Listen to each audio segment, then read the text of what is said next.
Le durcissement des conditions de prêt. Qu'est-ce qui va se passer? À quelle sauce on va être mangé? Est-ce qu'on pourra encore investir? Est-ce qu'on pourra plus faire que de la résidence principale? Est-ce qu'on pourra encore emprunter à plus de 25 ans? Est-ce qu'on pourra encore faire du 110%, etc., etc. C'est tout ce qu'on va voir maintenant. Déjà, avant de t'expliquer ce qui va se passer, je vais t'expliquer d'où ça vient. Parce que à toute nouvelle loi, à toute nouvelle recommandation, à tout changement, qu'il soit légal, fiscal, ce que tu veux, il y a une source. Et c'est toujours intéressant de comprendre la source. En tout cas, moi, ça m'intéresse. Pourquoi? Parce que quand tu comprends les sources, tu peux aussi anticiper ce qui va se passer dans les années à venir. Et pas juste être en réaction proche de toi, mais être en réaction un petit peu plus loin et avoir une vision un peu plus long terme. Et ça, quand tu es investisseur sur une classe d'actifs qui est l'immobilier, où on parle quand même d'investissement à 5, 10, 15, 20, 30 ans, 50 ans, même si tu ne conserves pas les biens, qu'il y a un turnover, mais peu importe, c'est important de pouvoir optimiser tout ça. Donc d'où ça vient? Ça vient du gouverneur de la Banque de France, de ce cher ami gouverneur qui a demandé aux banques, et j'insiste sur le mot demander aux banques, de respecter la règle des 33% d'endettement. Tu connais la règle des 33%, je ne te la refais pas. Hein. Les mensualités de prêt ne doivent pas peser plus de 33% de tous tes revenus. Hein. Donc tu gagnes 1000 euros, ça ne doit pas dépasser 330 euros. Et, je te fais des exemples rapides, hein, et ne pas dépasser 25 ans. Donc ça, c'est les deux conditions, les deux choses que le gouverneur de la Banque de France a demandé aux banques. Pourquoi il a demandé ça? C'est là que ça devient intéressant. Alors attends, je vais enlever ma tête 3 secondes pour que tu vois bien ce qu'il y a sur ce graphique. Donc, ce qui s'est passé, c'est que le graphique de gauche avec la courbe violette, tu vois que le taux d'effort sur les nouveaux prêts augmente. C'est-à-dire qu'il était monté beaucoup plus haut. Alors le pic, si tu ne vois pas très bien, c'était en 2008, 2009, 2010. Et ça faisait que redescendre jusqu'en 2017. Et puis, hop, il y a un petit trend haussier qui s'entame sur 2017-2018. Le taux d'effort moyen, c'est quoi? C'est justement le fameux taux d'endettement, c'est le taux d'effort que vont mettre les ménages pour emprunter. Tout simplement, à combien la mensualité de prêt s'élève dans leur budget global. Okay, donc là, on est à 30,1%. Donc, ce n'est pas encore Bagdad, ce n'est pas encore super dangereux, mais pour l'instant, ça augmente. Et deuxième chose, la distribution du taux d'effort, c'est le graphique qui est sur la droite. On voit que voilà, il y a des pourcentages de taux d'effort, notamment ceux qui sont en haut. Donc les taux d'effort supérieurs à 35% d'endettement et supérieurs à 30% d'endettement, qui sont les bleus et les violets qui sont en haut sur le graphique de droite, eh bien, ça augmente aussi. Donc, il commence à se dire, attends, la dernière fois que ça avait commencé à augmenter comme ça, c'était quand? C'était en 2007, 2008, 2009, à l'occasion de la dernière crise. Donc qu'est-ce qu'ils se disent en bon politique, hein, parce qu'il faut savoir que le gouverneur de la Banque de France, il a vraiment une mission qui est politique. Hein, c'est comme un dirigeant de fonds monétaire, un dirigeant de banque centrale, c'est un politique. Hein, c'est plus un politique qu'un banquier. Le mec, il se dit quoi? Il se dit, ok, j'ai pas non plus envie que pendant mon mandat, on refasse une crise comme la dernière fois. Donc ce que je vais faire, c'est faire certaines recommandations. Les recommandations, on les a vues, c'est ces deux-là, respecter le 33% et ne pas dépasser 25 ans. Il y a eu d'autres choses qui sont passées dans les médias, etc. Le calcul du taux d'endettement, la compensation, etc., etc. Ça n'est pas dans les recommandations de départ. Les recommandations de départ sont ces deux recommandations-là. Respecter le 33%, ne pas dépasser 25. Ensuite, il y a l'interprétation des banques. On va le voir juste après. Recommandation et interprétation, ce n'est pas la même chose. Je continue dans mes pourquoi pour que tu comprennes très bien justement pourquoi. Regarde, en 2012, en 2017, en 2018 et en 2019, tu as les taux moyens. On voit que les taux moyens, tu le sais, ce n'est pas un scoop, on fait que descendre. Rappelle-toi, en 2012, pour ceux qui investissaient déjà, on était à plus de 3%. Et encore un petit peu avant, on était même plutôt à 3,5-4%. Je me rappelle, et en marchand de biens, c'était un scandale, on était au-dessus de 6%. Sur 20 ans. Sur 25 ans, bien sûr, on était un peu plus haut. Sur 15 ans, on était un peu plus bas. En décembre 2019, là, sur cette étude-là qui date de 2019, on était à 1,13. Tu le sais, peut-être, ou dans ton entourage, il y a même des gens qui ont emprunté à beaucoup moins. Moi, j'ai vu des prêts passer à 0,50, 0,60, 0,80. Donc, ça, on parle d'un taux moyen. Hein. Il y a un peu de plus bas, il y a un peu de plus haut. Mais quoi qu'il en soit, les taux se contractent. Donc, le gouverneur de la Banque de France, il a dit « Attends, Le taux d'effort augmente, ça veut dire que les gens ils mettent un peu plus de remboursement sur leurs revenus globaux. Et en plus, les taux diminuent. Ça veut dire que c'est génial, tout le monde veut investir, l'économie va forcément, on va imprimer à fond du papier et de la monnaie, et puis on va faire grossir l'économie et on va endetter les gens de plus en plus. Pourquoi? Parce que les taux sont bas, effet d'aubaine, augmentation des prix d'immobilier, etc. C'est tout simplement un effet systémique de marché. L'année 2019 a été exceptionnelle. Les taux moyens, donc record, je te l'ai déjà dit, à 1,15 sur 20 ans, alors qu'on était à 3,21 10 ans avant, enfin moins de 10 ans avant. La durée moyenne, 232 mois. Donc la durée moyenne est assez haute. On parle de l'ensemble de tous les prêts. Donc ça veut dire qu'on est à 20 ans quasiment, plus ou moins, pour l'ensemble des prêts, sachant qu'il y a des prêts beaucoup plus courts qui viennent dedans, des prêts plus longs, etc. Donc, et en plus, la durée moyenne ne fait qu'augmenter. Le taux d'apport personnel est plus faible qu'avant. Regarde, on est à 14% de taux d'apport, ça c'est les investisseurs immobiliers, ils font bien leur travail, ils essayent d'investir le moins possible et de mettre le moins d'apport possible. Donc alors qu'on était à 25,8% en 2012, on n'est plus qu'à 14% de taux d'apport moyen. La production de prêts, on a produit quasiment 10% de prêts en plus en 2019 par rapport à 2018, donc tu vois, on fait de plus en plus de prêts. 12% des acquéreurs n'ont pas d'apport, ce qui est important, et encore une fois, salut les investisseurs immobiliers. Et un quart des emprunteurs dépasse 35% d'endettement. C'est pour ça que ça me fait rire quand on me dit il faut endetter les gens à moins de 33%, etc. Ça, on le dit depuis des années et des années. Et quand tu vois que 25% des gens dépassent déjà 35% aujourd'hui, maintenant, tout de suite. OK?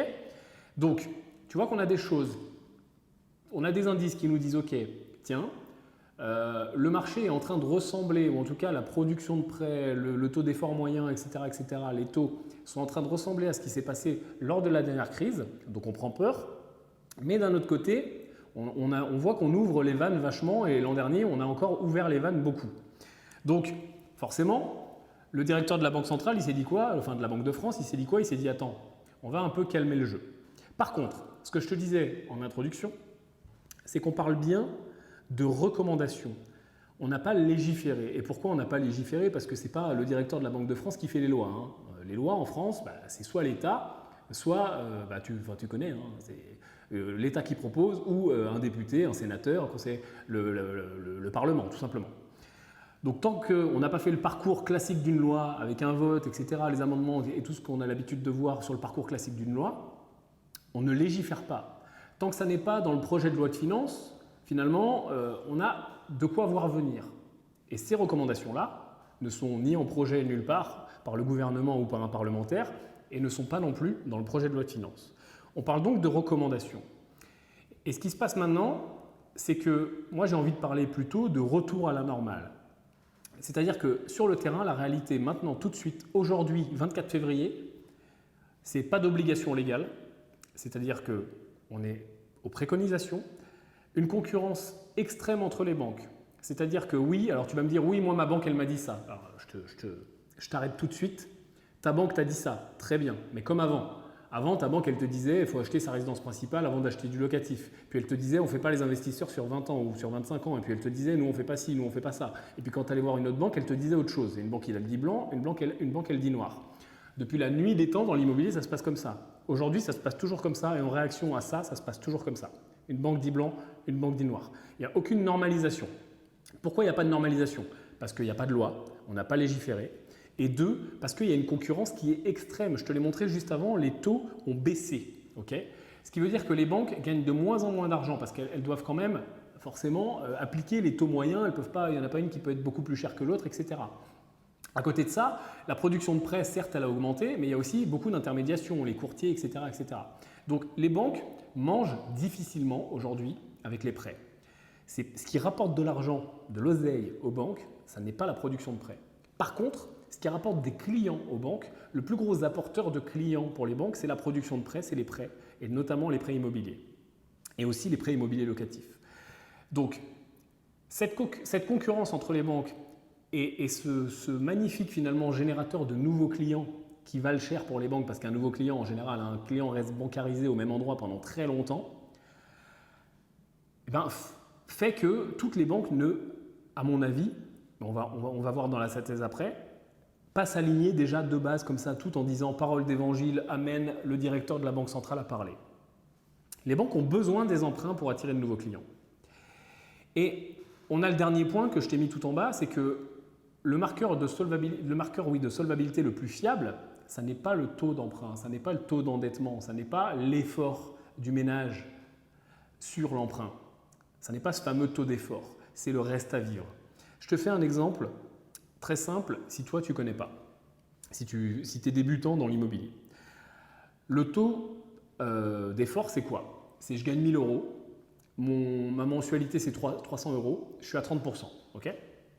Après, il y a deux façons de calculer, la compensation, pas la compensation, etc. Si tu as lu mon bouquin, tu sais qu'il y a deux façons de calculer, où en gros, je te schématise, il y a une façon où le taux d'endettement augmente moins vite que dans l'autre. Mais parlons même pas de ça. Restons sur un taux d'endettement simple. Donc là, tu es à 30% dans mon exemple. Par contre, si je te prends le même exemple, mais que je multiplie par 10, parce que là, dans mon premier exemple, tu gagnes 1000 euros, tu rembourses 300, il te reste 700 pour vivre. Maintenant, je multiplie tout par 10. Tu gagnes 10 000 euros, tu rembourses 3000. Il te reste 7 000 pour vivre. Pourtant, tu es toujours à 30% d'endettement, mais il te reste 7 000 euros pour vivre. Est-ce qu'avec 7 000 euros, la banque n'est pas sûre que tu as assez pour vivre, que tu as assez pour rembourser ton emprunt, que tu as assez pour payer tes loisirs, etc. etc. Tu ne risques pas la banqueroute. La banque, elle a peur de quoi? Elle a peur de ça. Elle a peur que tout simplement, tu ne rembourses plus ton prêt. C'est la seule peur de la banque, c'est perdre de l'argent. Okay, c'est pour ça qu'il y a tous les mécanismes de sûreté, de garantie, hein, les hypothèques, les garanties, etc., etc. Donc le reste à vivre, tu comprends que d'un côté il te reste 700, de l'autre il te reste 7000. Avec le même taux d'endettement, tu comprends que le reste à vivre, c'est un marqueur de solvabilité qui est beaucoup plus fiable. Et ça, les banques le savent. Et ce marqueur-là, il est pris en compte dans le scoring bancaire, etc. etc. C'est pour ça qu'aujourd'hui, se baser juste religieusement sur un 33% alors qu'il n'y a aucune loi qui l'oblige, eh ben, mon pauvre, à mon avis, on n'y est pas encore. Mais je vais quand même te faire les deux scénarios, puisqu'il y a deux scénarios possibles. Scénario 1, les banques vont majoritairement suivre ces recommandations-là. Scénario 2, les banques vont majoritairement pas suivre ces recommandations-là. Mais tu sais comment c'est, chaque banque choisit, et même au sein de chaque banque, si je te dis le Crédit Agricole c'est comme ça, bah, c'est pas vrai. Parce que le Crédit Agricole de la Marne c'est comme ça, ou de la Franche-Comté, mais le Crédit Agricole de, j'en sais rien, de Marseille, de Lyon, de ce que tu veux, enfin de la région Rhône-Alpes, eh ben, c'est pas la même chose. Parce que ça marche par antenne régionale, etc. etc. Donc, ça va même pas être est-ce que les banques, est-ce que les marques bancaires vont suivre, ça va être est-ce que les pôles bancaires vont suivre. Donc, il y en a qui vont suivre, il y en a qui ne vont pas suivre, etc. Mais il faut bien que je te fasse deux scénarios. Donc, soit elles vont majoritairement suivre, soit elles vont majoritairement pas suivre. Donc pour ça, je t'ai fait cette mind map pour organiser ces idées-là. T'inquiète pas, si tu as une résolution qui n'est pas assez importante parce que ta connexion n'est pas assez importante, je vais te la lire, c'est pas très grave. Donc, en haut, recommandation majoritairement suivie. En bas, recommandation majoritairement non suivie. Comment je m'en sors? Ok, partons du principe maintenant tout de suite que demain, la majorité des banques vont suivre ces recommandations. Et donc, quand tu vas te pointer dans une agence bancaire avec ton investissement immobilier, bah, ils vont te dire bah, « Monsieur, les règles, c'est plus comme avant. » Ok, comment on s'en sort? Première chose pour s'en sortir, de l'apport. Ok, on est habitué à faire du 100%, du 110%, de financer les travaux, les frais de notaire pour nos investissements locatifs. Demain, en effet, si la majorité des banques suivent ça, il faudra faire de l'apport. En tout cas, il faudra faire un peu plus d'apport que maintenant. Je te rappelle que ce n'est pas blanc ou noir. Hein, il y a 5 banques qui vont te dire ça et il y a 5 banques qui vont te dire autrement. Mais encore une fois, on est dans les scénarios. Donc, faire de l'apport ou augmenter tes apports va te débloquer au niveau de la banque. D'ailleurs, plein de fois, j'ai des investisseurs même avancés qui me disent « je suis bloqué, je ne peux plus emprunter ». Je dis « non, fais 30% d'apport, tu vas voir que tu n'es pas bloqué ». Donc, ce n'est pas une question de blocage, c'est une question de combien j'apporte dans la balance. Ce que je te conseille au niveau de tes apports, c'est d'amener deux choses, soit l'un, soit l'autre. Soit les frais de notaire, ce qu'on appelle les frais de notaire vulgairement les frais de mutation, soit les travaux. Okay? Pourquoi? Je t'explique pourquoi. Parce que la banque, suivant comment elle se garantit, soit hypothèque, soit caution, organisme de cautionnement, je ne vais pas t'expliquer les calculs dans le détail, mais globalement, ce qu'il faut que tu comprennes, c'est qu'elle va se couvrir sur la valeur du bien et pas sur les travaux, pas sur les frais de notaire, etc. Parce que On peut mettre des hypothèques de premier rang que sur une partie, le privilège du prêteur de deniers que sur la partie du foncier, etc. etc. Donc en gros, elle, dans ses calculs, la banque, comment elle réagit, elle dit OK, le bien, je te fais un exemple chiffré, le bien vaut 200 000, OK. Les frais de notaire, c'est à peu près 8%, ça va faire 16 000 euros, OK. Donc 216 000. On va faire un exemple sans travaux, ça sera plus facile. Donc il y a 216 000 à financer. La banque se dit quoi? Elle se dit OK, je vais prendre une hypothèque. Sauf que si je finance 216 et que le mec se plante, mais pas tu te plantes dans 3 ans, tu te plantes demain. Okay, c'est-à-dire que demain, tu arrêtes de rembourser et il faut que la banque saisisse, vente aux enchères, etc. Ben, si le prix du marché, elle s'en fout hein, que tu aies fait un bon coup, que tu as acheté moins cher, etc. Le prix du marché, pour elle, c'est le prix où tu as acheté le bien. Si le prix du marché, le prix du bien, c'est 200 000 et que demain tu te plantes et que tu dois 216 000, forcément, elle va avoir 16 000 dans le trou et elle ne pourra jamais récupérer ces 16 000 là. C'est pour ça que c'est plus dur, même aujourd'hui, hein, même hier, même l'an dernier, d'emprunter à 110%. Parce que la banque a une crise de confiance pour que tu empruntes à 110%. Okay, c'est pareil avec les travaux.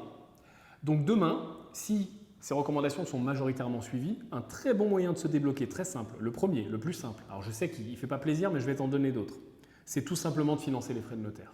Quand tu vas dire je finance les frais de notaire, et sur des petits biens, ça ne va pas chercher loin, hein, 5 000, 10 000, 15 000 euros.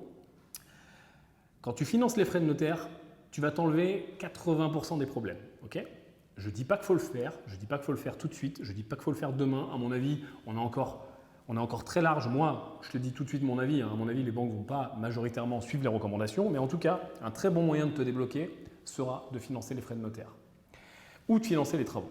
Je vais la ligne d'en dessous. Travailler tes revenus. Bah oui, parce qu'on l'a vu. Bah, le taux d'endettement, c'est quoi? C'est combien je rembourse sur combien je gagne. Donc si je travaille mes revenus, que ce soit mon cash flow positif avec l'immobilier, en étant inventif, en augmentant mes loyers, en améliorant mes appartements, en transformant une surface pas habitable en appartement, en divisant en ce que tu veux, en faisant de la courte durée, peu importe comment tu augmentes ton cash flow, la colocation, ou si je travaille moi-même mes sources de revenus à moi et mon patrimoine à moi personnel, bah forcément mon taux d'endettement diminue et donc forcément mon reste à vivre augmente, voire les deux en même temps, et donc on va me prêter plus facilement. C'est aussi simple que ça parfois. Troisième point, le taux d'emprunt. Le taux d'emprunt aujourd'hui, moi ce que je te conseille là maintenant, à partir de demain, c'est de ne plus négocier le taux.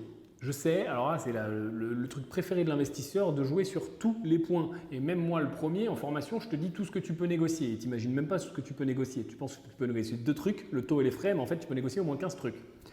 Mais quoi qu'il en soit, souvent les investisseurs, ils aiment bien négocier les frais et ils aiment bien négocier le taux.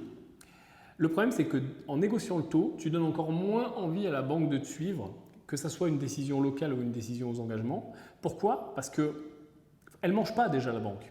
Les taux sont au plus bas. Donc ne pas négocier le taux et même dire la phrase magique de le taux, je m'en fous, même si je suis à 0,10 de plus, c'est pas très grave. Et de toute façon, lisser sur un prêt sur 20 ans, oui, ça fait une grosse somme quand on regarde dans 20 ans, mais en vrai, ton bien, tu vas le garder 5, 7, 8 ans avant d'arbitrer. Le plus souvent, si tu es un investisseur malin, ça va pas changer la face du monde. Donc, je te conseille de ne pas négocier le taux. Les frais de dossier, pareil, je te conseille de ne pas les négocier, c'est le point suivant. L'assurance emprunteur, je te conseille de prendre l'assurance groupe. L'assurance groupe, c'est quoi? C'est l'assurance de la banque, tout simplement. C'est-à-dire que ça sera beaucoup plus simple pour la banque, encore une fois, d'être sympa avec toi si tu prends l'assurance groupe. Je te rappelle que tu peux changer tous les ans, donc ce n'est pas non plus très compliqué maintenant. Autre levier pour faire plaisir à la banque, c'est les produits complémentaires. Les produits à forte marge bancaire. Qu'est-ce que c'est que les produits à forte marge bancaire? C'est finalement tout, sauf les prêts immobiliers. Pourquoi? Parce que la banque, elle gagne de l'argent de plein de façons, mais très mal avec les prêts immobiliers aujourd'hui. Donc, les cartes bleues, les super cartes, là, les gold, les platinium, la noire là, pour te la péter, tu peux. Les téléphones, les assurances. Maintenant, elles font des assurances pour tout, hein, l'assurance de ta maison, de tout ce que tu veux, de ton chien. Tous ces produits-là font gagner de l'argent aux banques, elles margent. Donc, ta customer value, ta valeur en tant que client augmente. Donc, si ta valeur augmente, la banque n'a pas envie de te perdre, la banque a envie de te garder, la banque a envie de t'attirer, donc elle fera plus d'efforts. Le point suivant, c'est le courtier. Ce que je te conseille demain, si on se rend compte que les recommandations sont majoritairement suivies ou de plus en plus suivies, c'est d'arrêter de passer par des courtiers. Pourquoi? Parce que le courtier prend une marge et la banque rétrocède une partie de marge au courtier.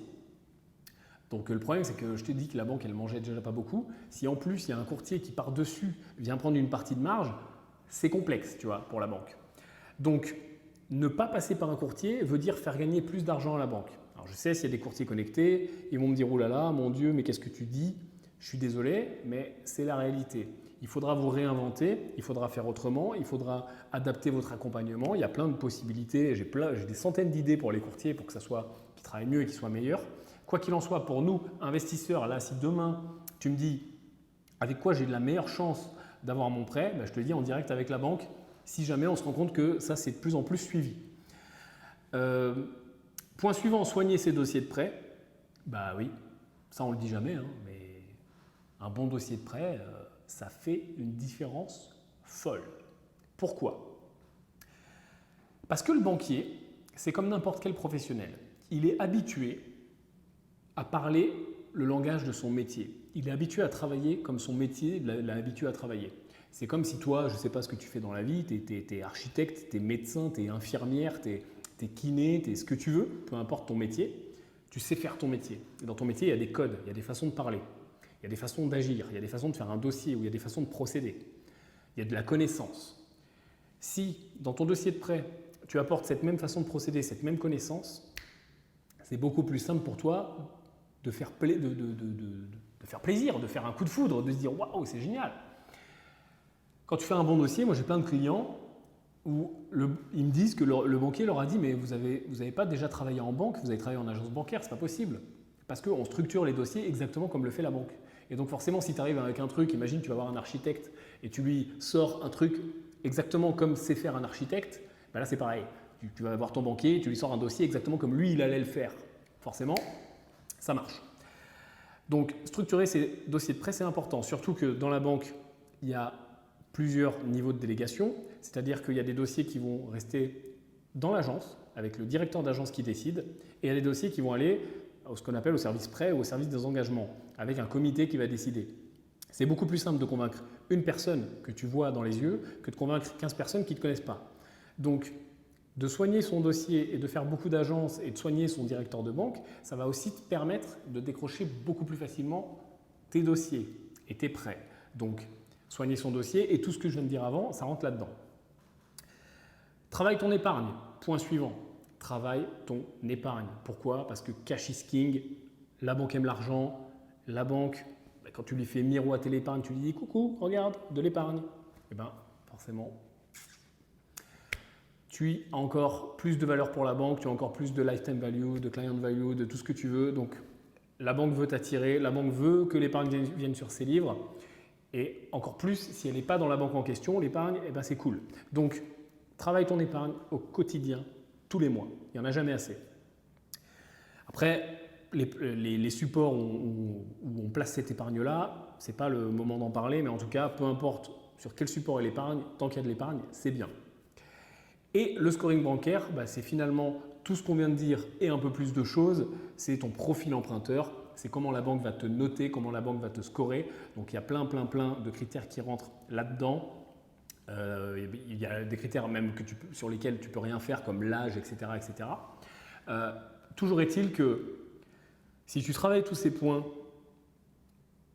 tu vas débloquer tes prêts. Je te le garantis, ce n'est pas compliqué. Tu ne vas peut-être pas les débloquer dans la première agence bancaire. Il va falloir que tu apprennes à le faire. Ça ne va pas se faire en 2 secondes. Et puis, un dossier, ça s'apprend, etc., etc. Mais en tout cas, si tu travailles ces points-là, il n'y a aucune raison, même demain, avec des recommandations suivies, que tu ne décroches pas tes prêts. Même avec un endettement au plafond, parce qu'il y aura toujours une banque, il y aura toujours une agence qui ne va pas suivre les recommandations. Là, j'ai un banquier apparemment dans le chat que j'ai perdu. Voilà, je ne vais pas citer ton nom. Je travaille au Crédit du Nord, ça fait une semaine qu'on suit les recommandations. Dans 90% des cas, impossible de déroger aux 33% d'endettement. Dans 90% des cas. Et depuis une semaine. Et c'est là que se joue la différence. Je ne dis pas que les banques ne vont pas suivre. Ce que je dis, c'est qu'elles ne vont pas toutes suivre et pas toute l'année parce que la concurrence est là. Et je te garantis que dans ton agence du Crédit du Nord, peut-être que là, déjà dans 90% des cas, donc tu vois, il y a des gens qui passent à travers, c'est comme ça maintenant, mais dans 2 mois, dans 3 mois, si vous n'avez pas fait les objectifs, je te garantis que ça ne sera plus comme ça et qu'on va ouvrir les vannes. On va les ouvrir peut-être pour pas beaucoup de dossiers, peut-être pour 50% de dossiers, mais en tout cas, on va ouvrir les vannes, c'est sûr.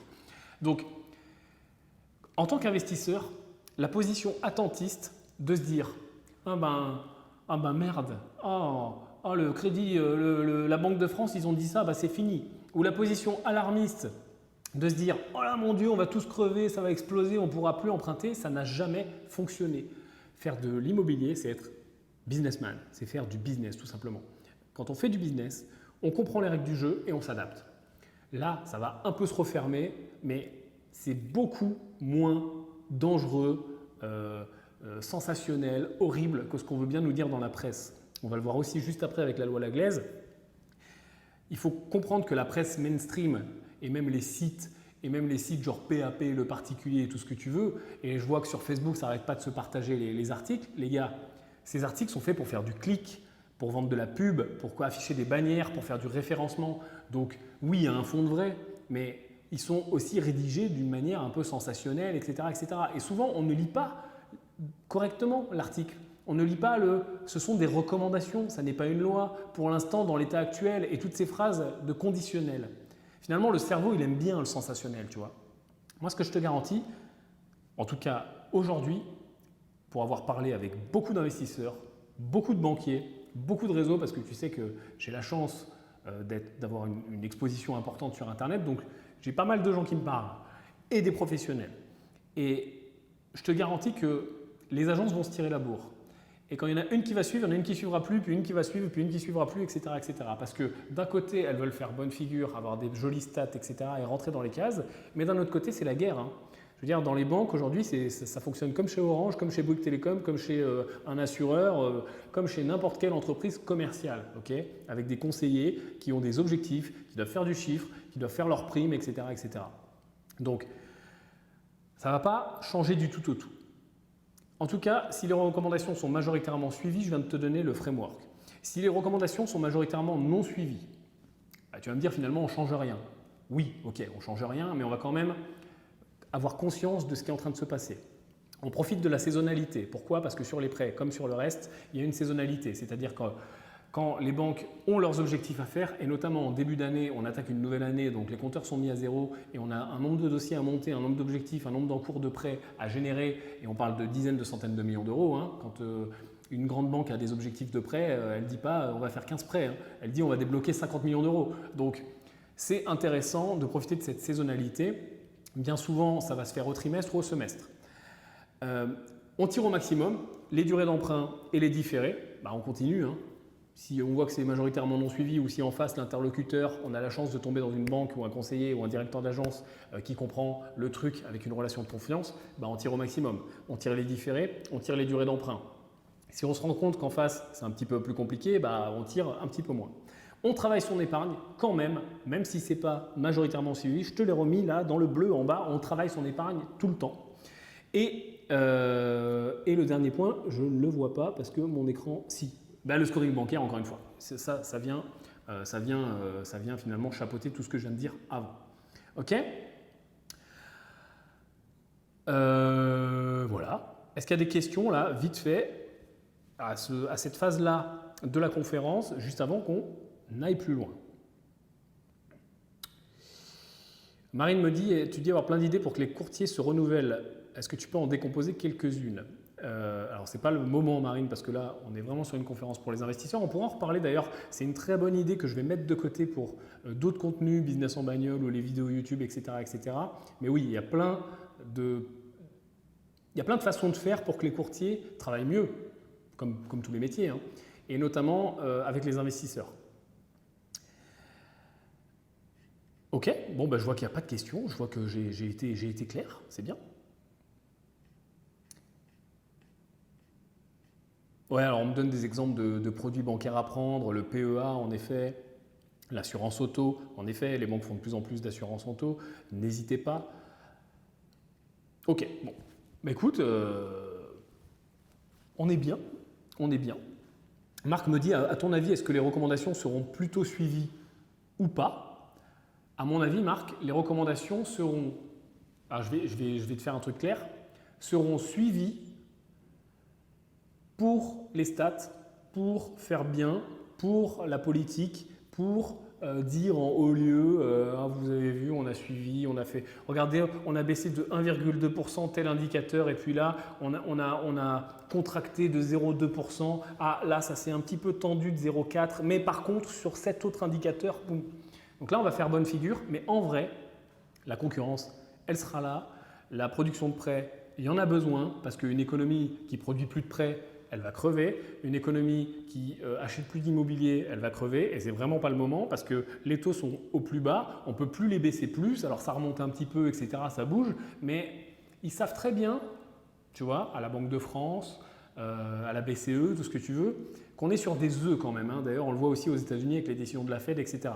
Donc, je ne pense pas. Je pense que ça va être de la politique, très clairement. Ça va suivre, mais faiblement et avec une vraie saisonnalité. Et je pense que ça a fait beaucoup de battage médiatique pour pas grand-chose. Et globalement, vraiment, si on suit les fondamentaux, qu'on applique, qu'on se forme, qu'on fait les choses correctement, à mon avis, ça ne va pas changer la face du monde. Dimitri me demande, est-ce que la validité des délais de validation de prêts, est-ce que le délai, pardon, j'ai lu à l'envers, est-ce que le délai de validation des prêts va être rallongé? Je ne pense pas. Je ne pense pas. Est-ce que le resserrement est plus important dans certaines régions, Émilie? Je ne pense pas non plus puisque on parle de région, mais on parle aussi de marque de banque. Parce que dans une région, prenons n'importe laquelle, je ne sais pas moi, Rhône-Alpes, eh ben, en Rhône-Alpes, il y a combien de banques? Il y a combien de marques bancaires? Je ne sais pas moi, 15, 20? BNP, machin et tout ce que tu veux. Donc, oui, il y en a 5 qui vont resserrer, 3 qui vont pas resserrer, 2 qui c'est open bar et puis 6 mois après elles changent d'avis. Donc non, ça ne va pas dépendre des régions. Ça va dépendre et des marques bancaires et de la saisonnalité et aussi des régions, mais par voie de fait. En tout cas, pas des régions dans ce sens-là.